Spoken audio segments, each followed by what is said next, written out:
Okay, Fulham overnight have been the first club to sack a manager. When I did my live stream last night, not a single Premier League manager had been sacked. We have our first sacking in the Premier League. Slavs, Jokanovic has been fired. He's been given the boot. He's been replaced with Claudio Ranieri. So he can't obviously thinks Ranieri is the man to turn it all around. Now Ranieri obviously did a very good job at Leicester. Did a reasonable job at Chelsea back in the day before Abramovich took over, and then when Abramovich did take over, you know, not Abramovich's man, basically, which is why he lost his job there. He's also coached on the continent in Italy, where he's from. He's coached at international level. He's a very experienced man. He's a winner.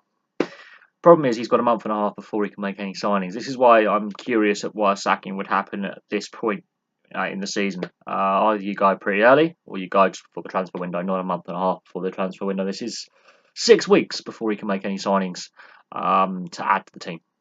6 weeks. This team needs to start defending now and learn how to defend now. And does Ranieri have the pieces in place to fix everything? No, not at all. The pieces aren't in place. We'll have to see what he can do with what he's got and see if results improve. But they need to add to this squad to survive. But they've already spent 100 million on players in the summer. Is Sahih Khan willing to spend more money in the transfer window? He's spent big already, and he's obviously had his failed bid for Wembley as well. So Sahih Khan has had a lot of money going out of his pockets in recent months. Is he willing to spend more? He's a controversial. The owner's a controversial figure himself, and we can debate Sahih Khan in another video. But at this point, does Ranieri have the pieces in place to make the changes in style of play, defensively, to get out of the bottom three and to stabilise the situation? Or is the situation just going to stay the same until the transfer window, at which point they could be so far adrift that they're pretty much relegated anyway? It's a difficult time, and I think Ranieri's got a very, very difficult job. Much harder than when he took over at Leicester. Much harder than when he had to deal with Abramovich at Chelsea. He has a real hard job here.